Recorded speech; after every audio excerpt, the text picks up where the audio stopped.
com a santa e gloriosa paz de nosso Senhor Jesus Cristo. Bem, como foi mencionado, hoje é culto de ensino da palavra de Deus, onde o Senhor tem nos dado todas as terças-feiras, de forma prática, um culto destinado com a obrigação de trazer um ensino para os nossos corações. Estamos na nossa revista, que tem como título Deus do Livro e o Livro de Deus, e a lição de hoje é a lição de número 9, que tem o título A Soberania de Deus. Então, só nesse decorrer de ano aí, você que porventura está nos acompanhando pela TV ou que está nos visitando pela primeira vez, eu convido você a estar aí na nossa plataforma. Lá tem 8 aulas que verdadeiramente vão edificar a sua vida, a vida da sua família. Lição de número 9, a soberania de Deus. O nosso texto, na nossa leitura bíblica em classe, se encontra dividida, já foi feita em Isaías 43, 11 até o 13, em Efésios capítulo 1, o 4 e o 5, e também João capítulo 3 e o verso 16. Pode auxiliar aí, por favor. O nosso textuário se encontra em Deuteronômio capítulo 10, o verso 17, que nos diz: Pois o Senhor, vosso Deus, é o Deus dos deuses e Senhor dos senhores, o Deus grande, poderoso e terrível, que não faz acepção de pessoas, nem aceita recompensas. Verdade prática. A nossa verdade prática nos diz: a despeito de seu imenso poder e soberania, Deus concedeu aos homens o direito de agirem como seres livres. Eu vou repetir, isso aqui vai ser muito útil para a nossa lição, o entendimento. A despeito de seu imenso, do seu gigantesco poder que exerce o nosso Senhor e toda a sua soberania, Deus, Ele concede a mim e a você, a cada um de nós, o direito de agir como seres livres. Amém? Nossa introdução. A nossa introdução nos diz o seguinte: há diferentes formas de interpretação quanto ao assunto soberania de Deus e livre-arbítrio humano, todas envolvidas em intermináveis polêmicas e acirradas discussões. Nesse início aqui, a introdução, ela nos traz essa perspectiva, É quase que um banho de água fria aí, porque ela fala ali que no tocante ao assunto da noite, que será a soberania de Deus, e dentro disso terá o aspecto também do livre-arbítrio humano, ele afirma que existe intermináveis polêmicas e acirradas discussões. E verdadeiramente, existe aí dois polos grandes aí, o calvinismo, o arminiano. Eles têm suas teorias diferentes, são bases, que ao longo dos anos têm estabelecido o evangelho. E aí eles envolvem essas discussões acerca do livre-arbítrio, cada um entendimento. Mas a continuação da lição nos traz algo que nos dá uma ênfase maior, nos dá uma perspectiva de uma esperança, Nos diz assim: nesta lição estudaremos à luz das Escrituras. Então não é a luz do calvinismo, não é a luz do arminiano, não é a luz de qualquer outra pessoa, é a luz das Escrituras. Então nós iremos ver o que é a palavra do Senhor, o que as Escrituras falam sobre a soberania de Deus, sobre o livre-arbítrio e sobre tudo que o Senhor tem nos proporcionado, E a continuação é a relação entre a soberania divina, o livre-arbítrio do homem e a salvação em Cristo Jesus. Aleluias. Então nessa introdução de hoje, basicamente, de forma introdutória, a gente pode observar que ele fala no aspecto da soberania de Deus, que é o nosso título, sobre 3 características. No finalzinho, a soberania divina, o livre-arbítrio do homem e a salvação em Cristo Jesus. Eu quero, de forma introdutória, trazer uma perspectiva de cada um desses tópicos, para a gente poder ter uma concepção melhor de toda a lição. Então, sobre soberania divina, as palavras soberania, ela vem do substantivo, soberano, e aí tem alguns significados. Eu estarei mencionando aqui, eu quero que vocês imaginem algum ser, alguma pessoa que tem essas características, aleluia. Então a primeira da palavra soberano, ela está nos dizendo o seguinte: que está revestido da autoridade suprema. E obviamente nós entendemos que o nosso Deus, ele tem toda essa autoridade suprema. Mas aqui na terra também existem pessoas, claro, que de forma limitada ela tem a autoridade suprema, em um governador, um presidente, até o próprio exemplo aqui, o nosso presidente aqui na ADEF, ele tem uma autoridade suprema no tocante à ADEF em si. A outra característica também de uma pessoa, de um ser soberano, é que governa com absoluto poder e domínio. Então isso também nós entendemos que isso é uma característica de nosso Senhor Jesus Cristo, de nosso Deus, o Deus Todo-Poderoso, mas isso também é uma característica também que pode abranger também um ser humano, uma pessoa aqui. A outra característica também, outro exemplo de soberano, é que exerce o poder sem restrição ou limite. E isso né, a gente entende também que o nosso Deus tem isso também, e existem pessoas que limitadamente falando, eles também, né, têm o seu poder ali sendo exercido, né, sem limite naquele estado, naquele local, naquele ambiente. E a quarta e última fala sobre poderoso ou potente nos seus atos e nos seus efeitos. Glórias a Deus. Mas a palavra, como se, né, a primeira palavra ali que é mencionada é soberania divina. Então aprendemos o que é soberano. E, em resumo, é um poder absoluto, é um poder, né, em grandiosidade. E a outra é o divina, né? E a divina vem do substantivo divino. E aí, quando você pesquisa o que é algo divino, a pesquisa nos fornece a seguinte informação: isso é um adjetivo, né, que é condicionado somente ao nosso Deus. Aleluia. Por quê? Porque o nosso Deus, ele é perfeito, nosso Deus, ele é sagrado, nosso Deus, ele é excelente. Então algo divino só pertence a algo sagrado, algo perfeito, né, algo que é separado verdadeiramente, que é perfeito, né? E isso, quando junta então soberania divina, quando junta então o soberano, né, quando junta o entendimento do divino, nós entendemos que isso vem do nosso Senhor, que Ele tem todo o poder. E o interessante é que o nosso Senhor, Ele tem todo o poder. E como eu disse, existem homens também que têm todo o poder. Mas a diferença é que o nosso Senhor, Ele tem todo o poder, e todo o poder que o nosso Senhor tem é o mais poderoso de todos os poderes. Aleluia, porque Ele é soberano acima de todas as coisas. Eu citei aqui exemplos de talvez presidentes, de talvez governadores, de homens, né, que são importantes em nações aí afora, mas eles são limitados, eles só são poderosos naquele ambiente. Mas o poder do nosso Senhor é divino, ele sobressai o homem, ele não tem limite, ele é ilimitado. E o interessante, quando nós vamos para a palavra do Senhor, nós vimos alguns exemplos acerca disso.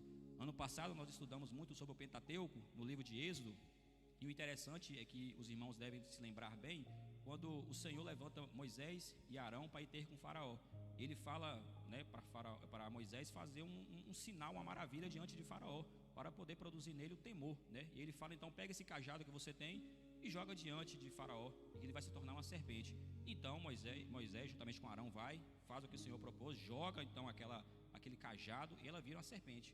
Mas Faraó também, né, vem com seus magos, com seus médios, e também faz a mesma situação.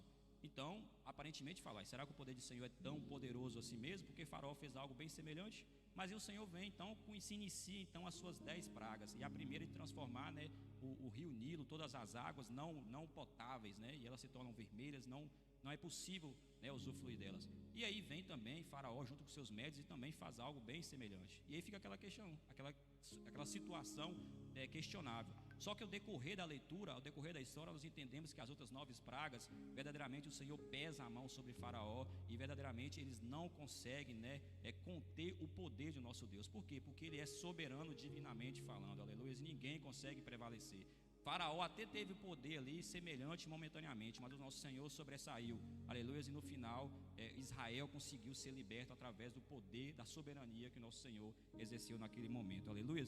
Então, algo também, né, digno de introdução neste momento é falar que o nosso Senhor é soberano, e eu citei aqui a questão do poder do nosso Senhor, porque a palavra soberano ela nos extrai essa situação, mas o nosso Senhor, Ele é soberano em todos os aspectos, né? E como eu quero dizer, por exemplo, o nosso Senhor Ele é soberano não somente em poder, mas Ele é soberano também no amor, né? Você ama a sua esposa, você ama a sua filha, você ama diversas pessoas, mas o amor do nosso Senhor sobre cada um de nós é superior ao que nós conseguimos amar também, aleluia. Nosso Senhor também é soberano em justiça, nosso Senhor é soberano em bondade, em misericórdia, em graça. Então Ele é soberano em todos os aspectos que nós podemos imaginar. A outra situação também que a lição introdutória ali nos fala é sobre o livre-arbítrio. E o livre-arbítrio é nada mais nada menos do que o poder que cada um de nós, indivíduos, tem de escolher as suas ações. Um exemplo, o caminho que queremos seguir. E essa questão do caminho que queremos seguir calha muito bem em nosso meio, porque nós, né, seguimos um caminho, né, o caminho da salvação. Existem basicamente 2 caminhos, né, o caminho da perdição e o caminho da salvação. E o Senhor colocou dentro da gente essa vontade, a vontade de escolher se nós queremos o caminho da perdição, porque cada um tem esse livre-arbítrio, né, essa opção de escolher, mediante, né, você vê as situações, mediante o seu querer, você escolhe isso, aleluias. E partindo do princípio, por exemplo, da palavra livre-arbítrio, né, a palavra livre, obviamente significa liberdade, você então tem liberdade total para fazer escolha, mas o árbitro vem de arbitragem, por exemplo. E quando a gente assiste, por exemplo, um jogo de futebol, basicamente tem ali um árbitro, tem um juiz, e ele exerce ali a escolha, ele vê quem está certo, quem está errado, ele faz a sua decisão. Então, basicamente, né, o livre-arbítrio é você ser seu próprio juiz.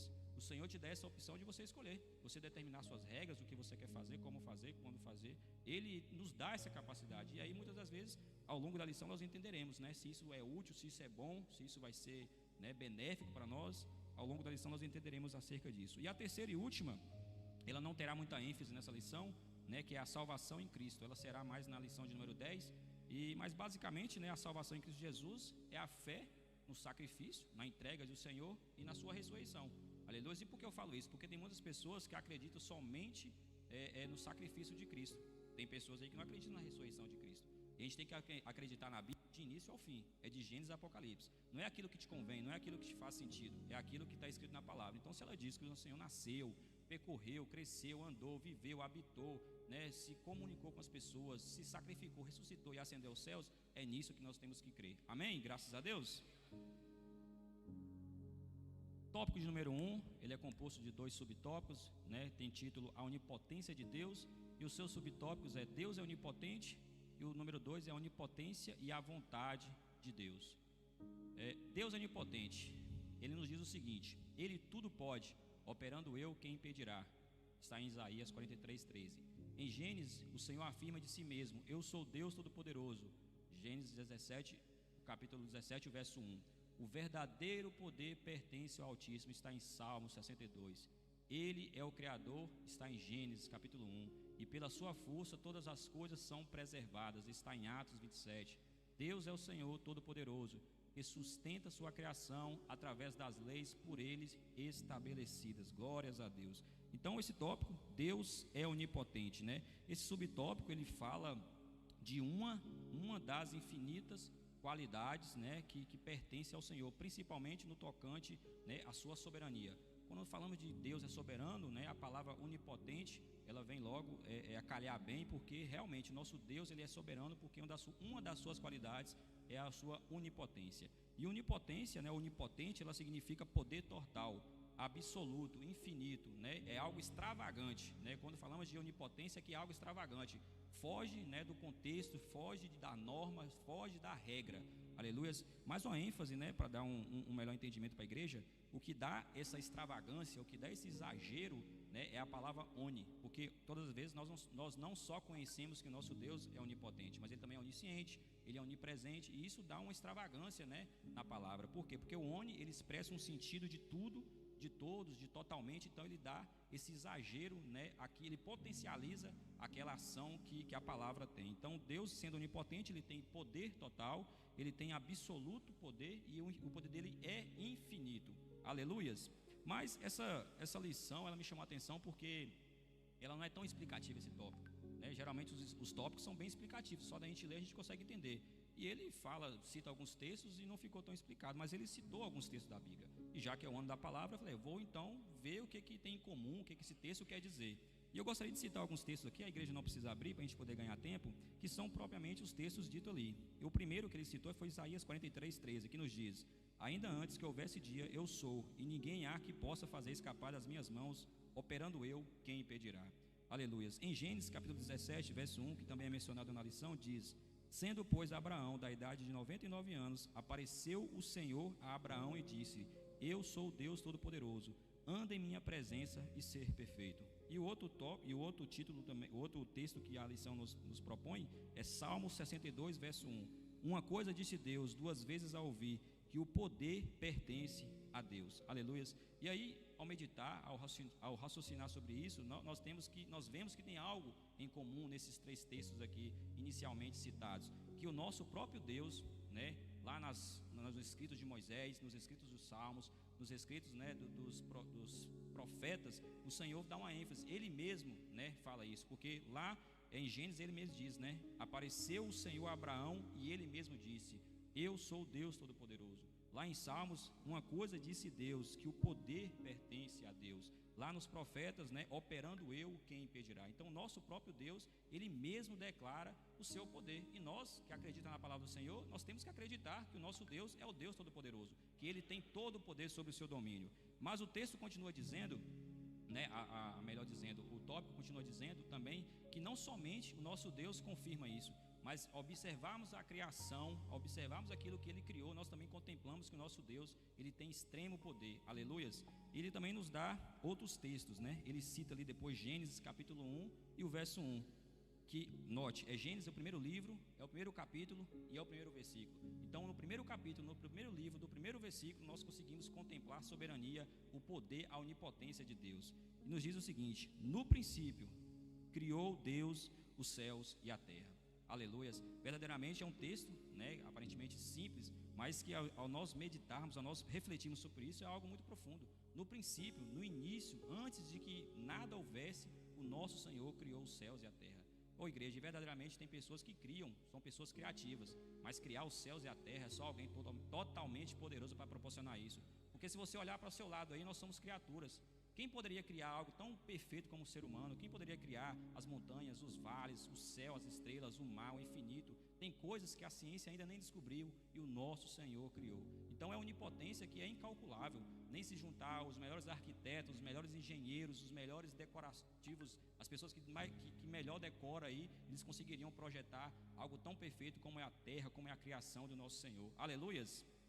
E o segundo texto também que ele nos menciona é Atos capítulo 17, verso 25. Nem tampouco é servido por mãos de homens, como quem necessitando de alguma coisa, pois Ele mesmo é quem dá a todos a vida, a respiração e todas as coisas. Nós mencionamos outrora agora algo, né, muito poderoso, é a criação dos céus e da terra, coisa que ninguém é capaz e será capaz de fazer algo semelhante.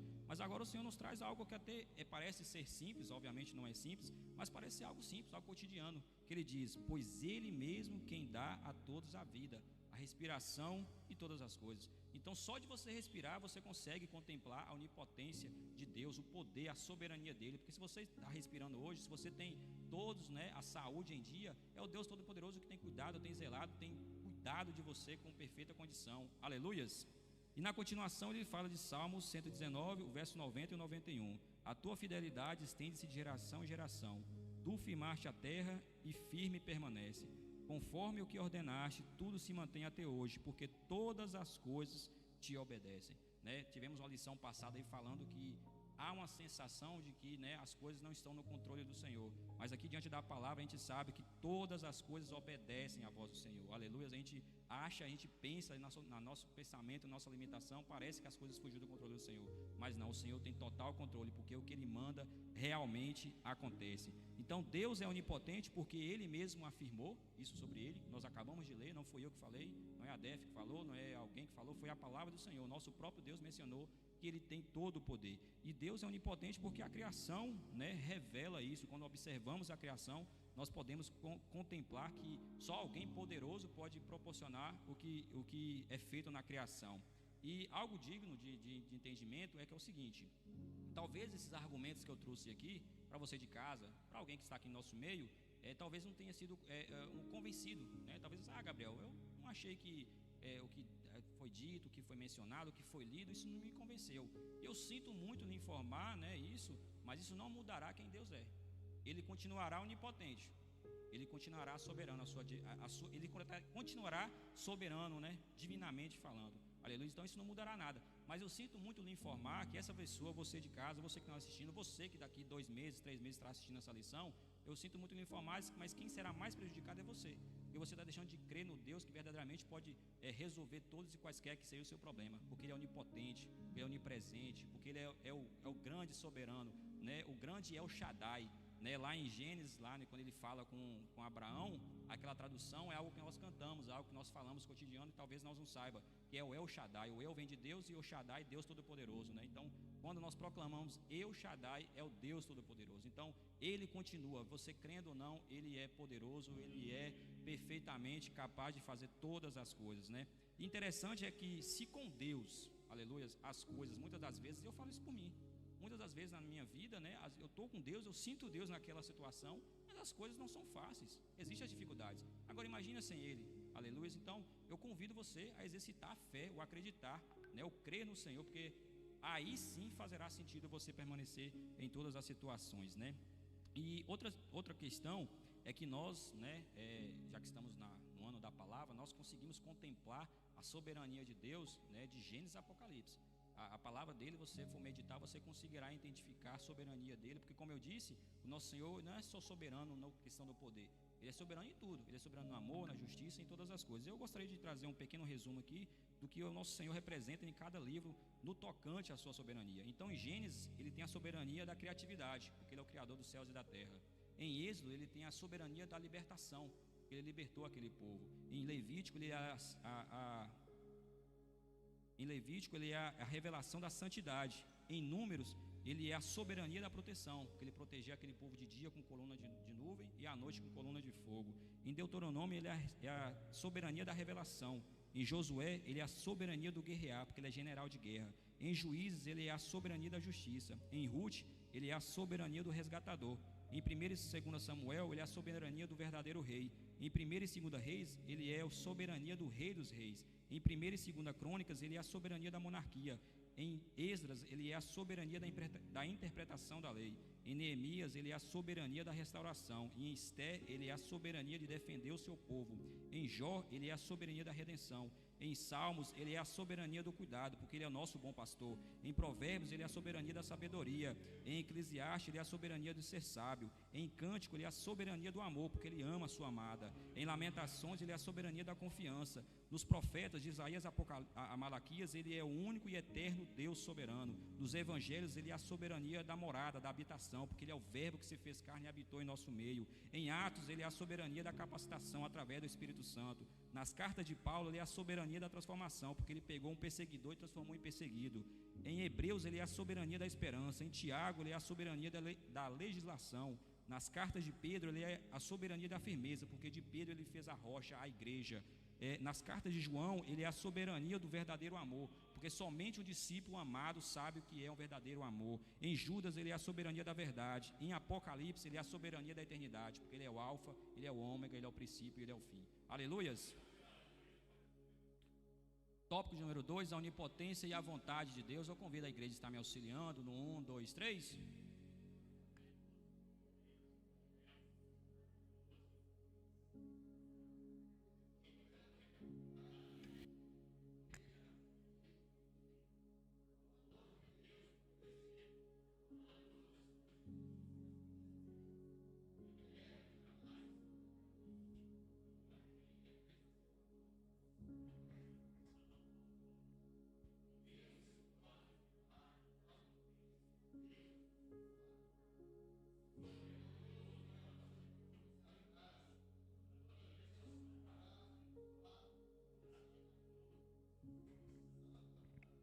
Graças a Deus, aleluia. Então, o subtópico número 2 é a onipotência e a vontade de Deus. Então, a lição ela nos traz, de acordo com o título aqui já, um contraste, entre esse poder, essa onipotência. Nós já aprendemos que nosso Senhor é onipotente, nós aprendemos o significado da palavra onipotente. Então, nós aprendemos, esse tópico nós aprenderemos sobre o contraste entre o poder infinito, que tem no nosso Deus, e a sua vontade. É algo que existe um contraste. Como é que o nosso Deus Todo-Poderoso, que tem poder para fazer todas as coisas, lida com a sua vontade também, aleluia? E nós aprendemos que Deus, Ele tudo pode, amém? Alguém tem alguma dúvida que Deus pode qualquer coisa? Então Deus pode todas as coisas, amém, igreja? Mas Deus, Ele não faz tudo o que Ele pode, mas Ele faz tudo o que Ele quer. E existe uma diferença, aleluia? Ele não faz tudo o que Ele pode, Ele faz tudo o que Ele quer. E Deus fazer tudo o que pode, nós já aprendemos que é o que? É onipotência. Ele faz tudo o que ele pode, tudo que existe poder para exercer, o nosso Senhor tem a capacidade de poder fazer isso, porque Ele é onipotente. Mas Ele não faz tudo o que Ele pode, Ele faz tudo o que Ele quer, e isso fala sobre a sua vontade, aleluias. Tem um exemplo, baseado na palavra do Senhor, que eu estava meditando há um tempo atrás, que é interessante nessa perspectiva. Quando a gente volta lá em Gênesis, na criação, a gente entende que o Senhor criou, no princípio, criou os céus e a terra, e para criar isso tudo Ele levou basicamente aí cerca de 6 dias, amém? Então durante 6 dias Ele mostrou a sua onipotência, porque para criar, como nós aprendemos isso, Ele dedicou ali o poder dele total ali, ou melhor, uma fração, acredito eu, do seu poder, e criou os céus, a terra, o homem e todas as coisas como existe hoje, ou melhor, como existia naquela época. Hoje está corrompido pelo pecado. Mas ele criou todas as coisas no espaço de 6 dias, né? Com poder, com autoridade, com ousadia. Mas chegou no 7º dia, ele decretou o quê? Descanso. Agora cá entre nós, o pouco que nós conhecemos de Deus, vocês acham que o nosso Senhor ele se cansou? Ele estava cansado? Então não existia uma necessidade de descanso da parte do nosso Senhor, mas era a vontade dele. Aleluia. Então ele não fez, ele poderia muito bem continuar e dar prosseguimento e a vida continuar e já iniciar ali toda a situação, mas ele decretou que era um dia de descanso, por mais que ele não precisasse. Ele poderia, ele tem poder, ele tinha capacidade de continuar seguindo, mas ele falou assim: não, eu vou decretar descanso, porque é o que? É a minha vontade. Aleluia. Então a gente vê um exemplo. Nos 6 dias ele dedicou, né, a ênfase maior à onipotência, exercendo o seu poder na criação, mas no 7º dia ele dedicou prioridade ali à sua vontade, que era o descanso. E obviamente a gente sabe que não é algo nada por acaso, né? A gente entende que o descanso que o Senhor decretou, existe algo didático, existe algo pedagógico naquilo ali, né? O descanso ele serve para nós confiarmos nele. O descanso que ele decretou ali serve para nós descansarmos, né? E o descansar no Senhor é confiar, é esperar nele, é saber o tempo sobre ele, né?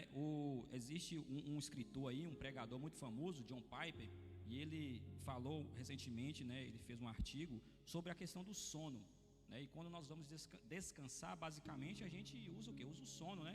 Para realmente, né, repor as nossas forças e ter o descanso de forma prática, né? E ele disse uma frase interessante: o sono é como um disco quebrado que toca a mesma mensagem todos os dias. O homem não é soberano, o homem não é soberano, o homem não é soberano. Porque do contrário, né, o que John Piper está querendo dizer aqui? Do contrário, quando você não descansa, você está querendo ser soberano, você está querendo dizer que você é capaz, que você pode todas as coisas. Mas do contrário, quando você descansa, você revela para o Senhor que você é incapaz e que Ele é soberano, aleluia. Porque você confia nele, você espera nele, você dedica, né, aquele tempo que Ele proporcionou a gente de descanso, né, de confiar plenamente na vontade dEle. Mas, voltando aqui à palavra do Senhor, isso só foi um parêntese, a lição fala sobre a onipotência e a vontade de Deus. Em ano passado nós ficamos recitando, né, um texto que falava muito sobre a vontade de Deus, que era Romanos capítulo 12, o verso 2, que nos diz: e não vos conformeis com este mundo,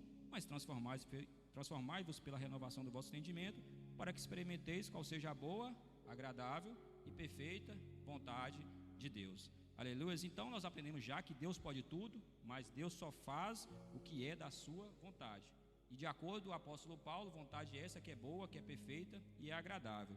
E essa palavra, né, vontade, de acordo com o texto aqui, ela foi dita no Novo Testamento 59 vezes. No contexto aqui de vontade de Deus, ela foi dita 59 vezes, sendo que 18 delas foi dita pelo nosso Senhor Cristo Jesus nos Evangelhos. E eu gostaria de citar algumas dessas palavras, né? Na oração do Pai Nosso, ele nos diz, em Mateus 6,10: venha o teu reino, seja feita a tua vontade, assim na terra como no céu. Na parábola da árvore e seus frutos, Mateus 7,21: nem todo aquele que me diz Senhor, Senhor entrará no reino dos céus, mas apenas aquele que faz a vontade do meu Pai que está nos céus. Quando questionado sobre sua família, em Mateus 12,50, ele diz: pois quem faz a vontade do meu Pai que está nos céus, este é meu irmão, minha irmã e minha mãe. No encontro no Getsemane, né, Jesus no Getsemane, Mateus 26,42, e retirou-se outra vez para orar: meu Pai, se não for possível, afasta de mim esse cálice, sem que eu beba, faça-se a tua vontade. No encontro com a mulher samaritana, em João 4,34, ele disse Jesus: a minha comida é fazer a vontade daquele que me enviou e concluir a sua obra. E para finalizarmos, quando Jesus declara ser o pão da vida, em João 6,38, pois desci dos céus não para fazer a minha vontade, mas para fazer a vontade daquele que me enviou. Em João 6, o verso seguinte: porque a vontade de meu Pai é que todo aquele que olhar para o Filho e nele crer tenha a vida eterna, e eu ressuscitarei no último dia. Essas palavras, como mencionei, falam sobre a vontade de Deus, né? E o nosso Jesus, de forma categórica aqui, ele disse essa questão. E nós, ao longo da vida, nós observamos que tem pessoas que são uma referência para a gente, né? Tem pessoas que nos inspiram, né? Pastores, homens, amigos, familiares. Mas aqui essas palavras, elas vêm da nossa maior referência, vem do nosso Senhor Jesus Cristo. Ele será, né? Ele sempre foi e sempre será a nossa maior referência. e ele exerceu a vontade de Deus aqui, falou, proclamou a vontade de Deus por diversas vezes. Como eu disse, essa vontade foi dita 18 vezes. Eu só trouxe alguns versos do que o Senhor nos disse aqui, mas ele falou isso de forma categórica diversas vezes, né? No tocante à família, no tocante à coisa individual, no tocante à sociedade, em todos os aspectos do Senhor, ele trouxe um conhecimento, um entendimento acerca da vontade de Deus, do qual era o querer, do que o coração do nosso Senhor, Deus Todo-Poderoso, ele almeja. Mas o nosso Senhor, ele não somente falou, porque essa é a questão, né? A gente vive numa época onde existem pessoas hipócritas, por exemplo. A pessoa fala e sobe no púlpito, ou fala numa conversa alheia, ou posta na internet, mas ela não vive. E ao contrário, o nosso Senhor, ele falou, mas ele vivia a vontade. O que resta, né? O que nós temos de trazer de entendimento é isso, é viver a vontade de Deus. Não é encarnar, porque o que é Jesus? Jesus é o verbo encarnado, é a vontade de Deus encarnada caminhando em nosso meio. Então nós temos que ser isso também, nós temos que olhar para a palavra, esse é o ano da palavra, não somente ler. Talvez, né, tenha pessoas em busca de concluir a leitura da Bíblia o mais rápido possível, né, ler a Bíblia 2, 3 vezes no ano, mas essa não é a finalidade é você encarnar aquilo que a palavra de Deus está nos propondo e viver aquilo de forma notória, sem que você nem sequer abra a boca, mas através de um gesto, de uma atitude sua, né, possa expressar o que a palavra de Deus nos ensina, e Jesus nos passou isso de forma categórica, né? Então, para finalizarmos esse subtópico, seguir a vontade de Deus, o Todo-Poderoso, não é apenas uma opção. E talvez tenha pessoas que olhem como opção, né? Como no início eu mencionei sobre um caminho, talvez o caminho da perdição, o caminho da salvação, isso a pessoa enxerga como uma opção. Isso não é uma opção, isso é uma necessidade minha e tua. E não espere que esse momento chegue, porque tem pessoas que talvez esperem a necessidade chegar e aí elas aceitam então o caminho da salvação, né? Mas ao longo do caminho isso evolui. Quando você então, porventura, pode chegar a necessidade de você aceitar Jesus, e glória a Deus por isso, mas vai chegar ao ápice, e esse é o momento, né, que nós devemos nos alegrar, é quando isso se tornar para nós um sentimento de privilégio, porque cumprir a vontade do Senhor temos que dar prazer, e é isso que nós temos que buscar, fazer a vontade do Senhor e sentir prazer, não sentir uma obrigação, não sentir algo que está nos perturbando, mas nós temos prazer, nós temos gozo, nós temos satisfação em proporcionar, em fazer e agradar o coração de nosso Senhor Deus. Amém? Subtópico número 2, aliás, tópico número 2, que tem como título a soberania de Deus e o livre-arbítrio humano. Ele é composto também de 2 subtópicos: vontade permissiva e livre-arbítrio, e o segundo, vontade diretiva e predestinação. A igreja está me auxiliando também no 1, 2, 3.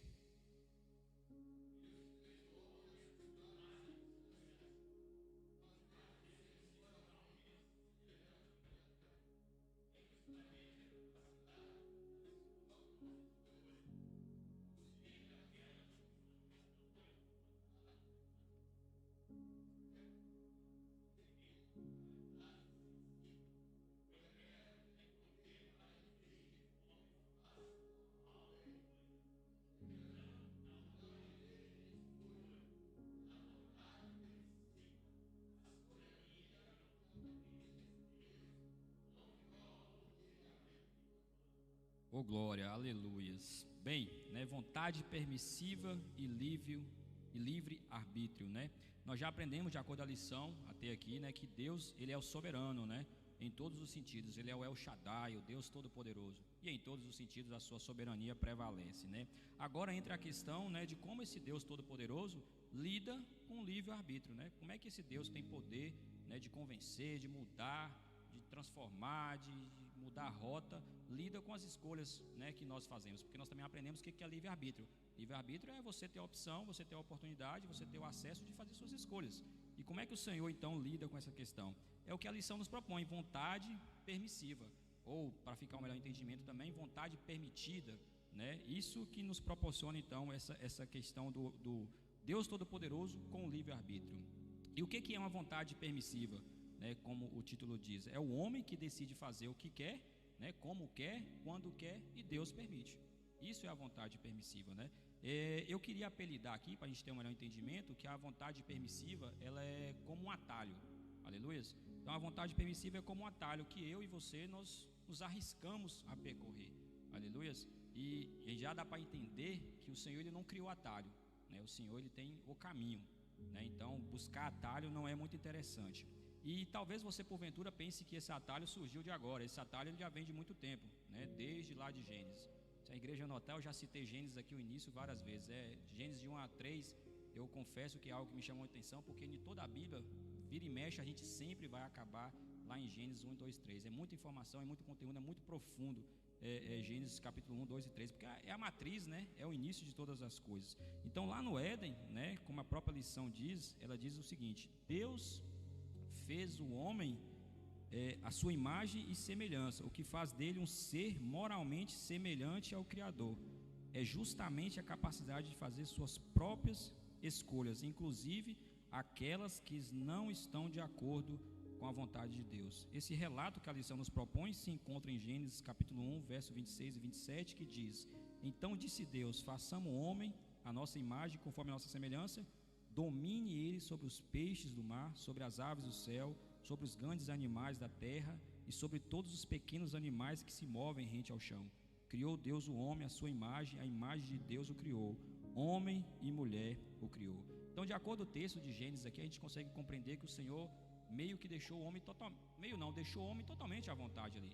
Ele falou: você tem domínio sobre os peixes, você tem domínio sobre as aves, sobre os animais, e deu ele o jardim todo para ele cultivar, para ele cuidar. O homem, naquele ambiente que o Senhor colocou ele tinha total autonomia, ao ponto de que não era nem necessário ali, né, de acordo com a palavra a gente vê que não era nem necessário o homem consultar a Deus sobre nada, porque o Senhor deu total autonomia a ele, e além de tudo que o Senhor criou era muito bom, né? Então não tinha necessidade de, será que isso é bom, isso é ruim? Não, tudo era muito bom. Então o homem tinha total acesso, liberdade, autonomia de poder fazer o que ele quisesse ali. E aí a lição nos fala então que o Senhor nos concedeu o livre-arbítrio, porque Ele nos fez a imagem e semelhança. O Senhor tem a oportunidade de fazer escolhas, né, de exercer a sua vontade. Se nós somos imagem e semelhança do nosso Senhor, Ele também colocou dentro da gente a vontade também, né, de escolher alguma coisa ou outra. Aleluia. Então, mas quando voltamos lá em Gênesis, existia uma observação na criação. Ele colocou uma observação, ele deu autonomia. Você tem domínio sobre isso, domínio sobre todas as coisas, para cultivar, para fazer isso, para fazer aquilo. Mas tem uma observação simples, basicamente: não coma de determinado fruto que está lá no centro daquele jardim. Aleluia. E nós bem sabemos, né, o que aconteceu. Aleluia. E isso foi um momento então que o homem exercitou então o seu livre-arbítrio, porque o Senhor deu para ele a ordem, falou: não coma daquele alimento, mas ele exerceu a sua vontade. Ele teve vontade e ele exerceu a sua vontade. Então ele pegou o que eu disse no início, um atalho. Aleluia. Ele não pegou o caminho do Senhor, porque o caminho do Senhor é fazer e obedecer ao Senhor, mas ele pegou um atalho, então foi atrás daquilo que era a sua vontade. Aleluia.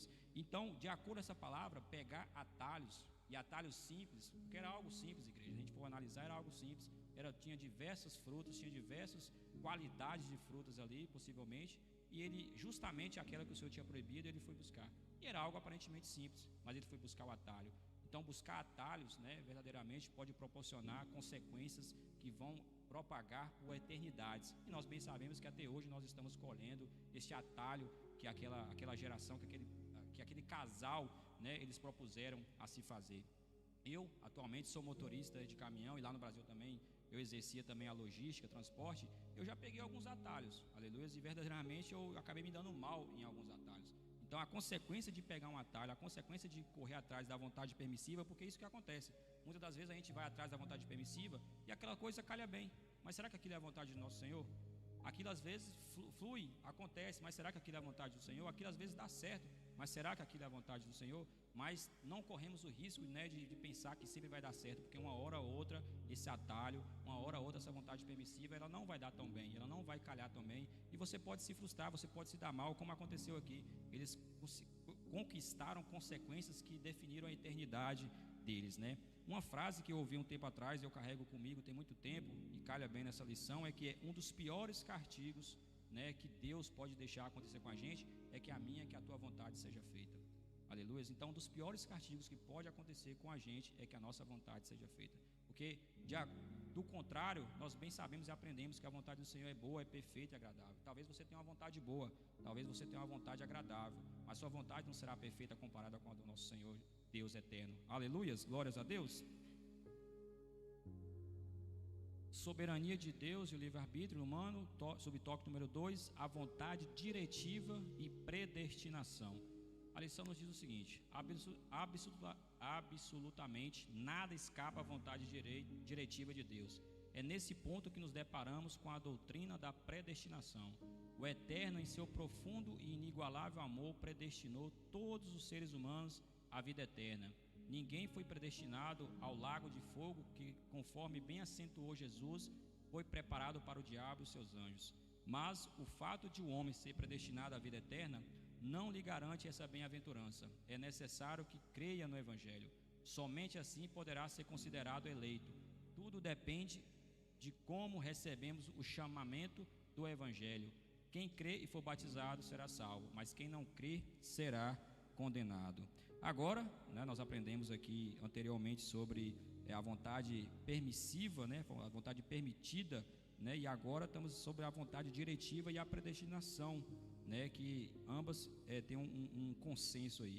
Temos então essa modalidade, que é um novo relacionamento, uma nova perspectiva da questão do livre-arbítrio humano e com o nosso soberano Deus, o eterno Deus, o El Shaddai. Então, se a vontade permissiva, eu citei que ela é um atalho, e esse atalho ele pode ser perigoso, ele pode nos levar para um caminho onde nós nos frustraremos, nos daremos um pouco mal ou muito mal. A vontade diretiva de Deus, ela é o caminho correto. Ela é aquilo que está no centro do coração de Deus, a vontade diretiva, E dentro dessa vontade diretiva existe então a predestinação, como a lição bem menciona ali. A revista diz o seguinte: absolutamente nada escapa à vontade diretiva de Deus. É nesse ponto que nos deparamos com a doutrina da predestinação. O Eterno, em seu profundo e inigualável amor, predestinou todos os seres humanos à vida eterna. Ninguém foi predestinado ao lago de fogo e assim por diante. Então, de acordo com a lição, ela nos afirma, e nós entendemos acerca da palavra, que o Eterno, nosso Senhor, Ele predestinou cada um de nós, a todos, aliás, a vida eterna. Ele não preparou o inferno, Ele não criou o inferno para os seres humanos. Isso foi castigo para Satanás e seus demônios. Então nós, lá no início, desde o Gênesis, Ele colocou nós na vida eterna. Aleluia. Mas como a palavra mesmo diz, predestinado, nós temos então um pré-destino. Predestinado vem de pré-destino. Então nosso destino era o quê? Era a vida eterna.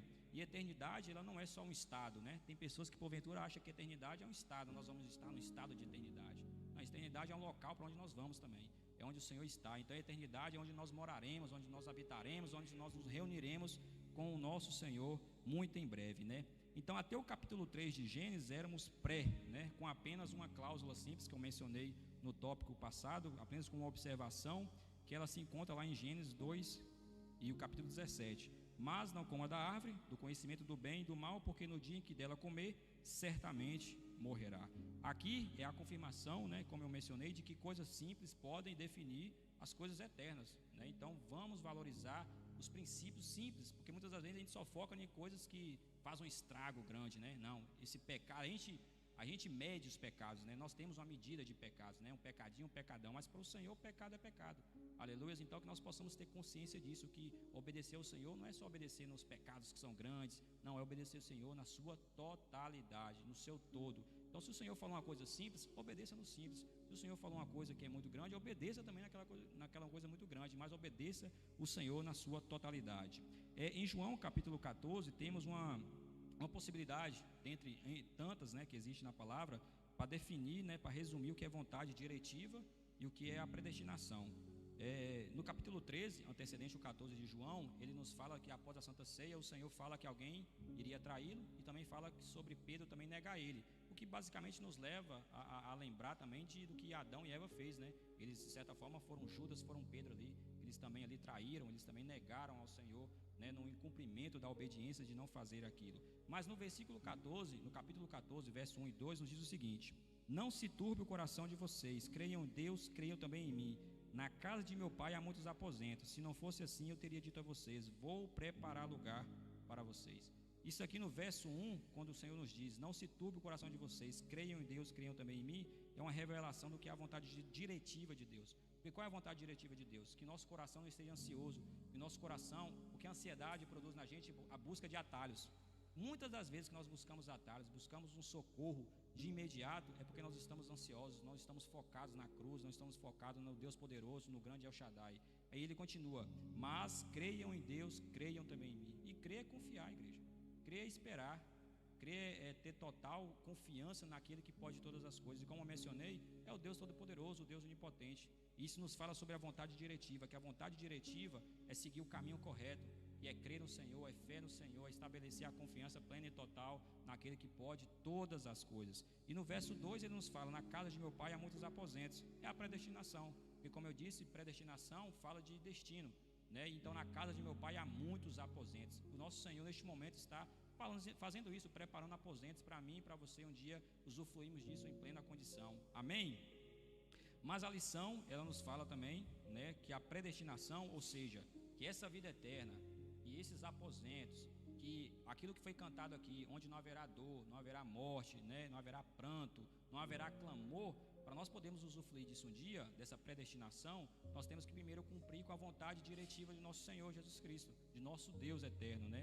E a vontade diretiva dele é isso, é crer em Deus e crer em Jesus Cristo e cumprir com seus preceitos, com seus mandamentos. A lição fala o seguinte: mas o fato de um homem ser predestinado à vida eterna não lhe garante essa bem-aventurança. É necessário que creia no Evangelho. Então, para você poder, né, ir para esse destino que o Senhor tem preparado, você tem que crer no Evangelho, na palavra do Senhor. Então, você de casa que está nos acompanhando, você que está aqui no nosso meio, o princípio para você usufruir disso, você tem que crer no Evangelho. Não tem como você ir para um destino sem você antes, né, passar por esse obstáculo de crer no Evangelho. Então, nós somos predestinados, mas a predestinação ela só é efetiva quando obedecemos à vontade diretiva de Deus. E para trazer um contraponto aqui, né, trazer um comparativo para finalizarmos da vontade permissiva e a vontade diretiva. A vontade permissiva ela tende a ser a natural, aleluia, e a vontade diretiva ela tende a ser a sobrenatural. Por quê? Porque a vontade natural, a permissiva, ela parte do nosso coração, parte da gente. Já a vontade diretiva, ela vem do sobrenatural, ela vem de Deus. Outra característica da vontade permissiva é que ela vem da carne. Se é natural, ela vem da carne. Já a vontade diretiva, ela vem do Espírito. Geralmente o Senhor ministra nossos corações, Ele faz alguma situação para nos propor, né, o entendimento dessa vontade diretiva. Mas quando vamos para a palavra, a gente vê um exemplo semelhante que nos traz um melhor entendimento. É capaz dos irmãos lembrarem, né, de Sara e de Agar, né? Então ali existe então a vontade permissiva e a vontade diretiva. O Senhor fez uma promessa a Abraão, que ele daria um descendente, por mais que Abraão fosse velho, por mais que Sara fosse estéril, né, ele fez essa promessa. E ali, em um determinado momento, Sara não confiou suficientemente naquilo, e ela tentou, na força natural, na força da carne, na força do seu braço, conseguir então esse herdeiro, né, essa promessa que o Senhor tinha feito. Então ela levanta Agar e entrega a seu marido, Abraão. Ele então tem relações com ela e nasce então Ismael, que vem da natural, que vem da carne. Ele nasceu e o Senhor então autorizou que isso acontecesse, mas não era a vontade de nosso Senhor. A vontade de nosso Senhor era quem? Era Isaac, que tinha que vir do sobrenatural, que tinha que vir do Espírito, que tinha que vir da sua vontade, do centro do seu coração. Então nós vemos um exemplo da vontade diretiva e da vontade permissiva. E nós conhecemos a palavra e entendemos qual era a que prevalecia, né? Aleluia. Outro exemplo é sobre Saul e Davi. Saul também foi um rei levantado, né, da vontade de quem? Da vontade do povo, da vontade natural, da vontade, né, da carne, do povo, do coração das pessoas. Era vontade permissiva. O Senhor permitiu, o Senhor então deixou que aquilo acontecesse, mas a gente sabe o que aconteceu com a vida de Saul. Mas do contrário, o Senhor não levantou alguém da vontade diretiva dele, que era um homem que é destinado, né, que é dito, que é apelidado carinhosamente como homem segundo o coração de Deus, ou seja, que é o homem da vontade do nosso Senhor. E por último temos Saulo, por exemplo, e Paulo. E obviamente Saulo e Paulo é só uma questão que Saulo é um nome grego, Paulo é um nome romano, mas a gente, para poder exemplificar, Saulo era um homem também natural, era um homem da carne, que perseguia a igreja, né, pelo fariseísmo, pelo entendimento ali limitado. Mas o Senhor vem então e levanta Paulo, né, sobrenatural, espiritual, e se tornou essa grande ênfase. E nós temos aí um homem, né, que é digno de verdadeiramente ser inspirado pelas nossas vidas. Neste momento, né, de acordo à vontade permissiva, de acordo à vontade diretiva, né, nós aprendemos que são as escolhas que nós temos de fazer. Eu coloco, né, à disposição de todos vocês fazer a escolha vossa. Se vocês querem seguir a vontade permissiva, ou se vocês querem seguir a vontade diretiva. Vontade permissiva da carne, né, natural, a vontade permissiva que é a vontade de Deus. Mas a vontade de Deus tem que prevalecer nas nossas vidas. Amém? Assim agradeço a oportunidade em nome de Jesus. Quero agradecer a vida de cada irmão, a você de casa que está conosco. Quero passar a palavra para quem de direito. E desta feita, muito obrigado. Amém?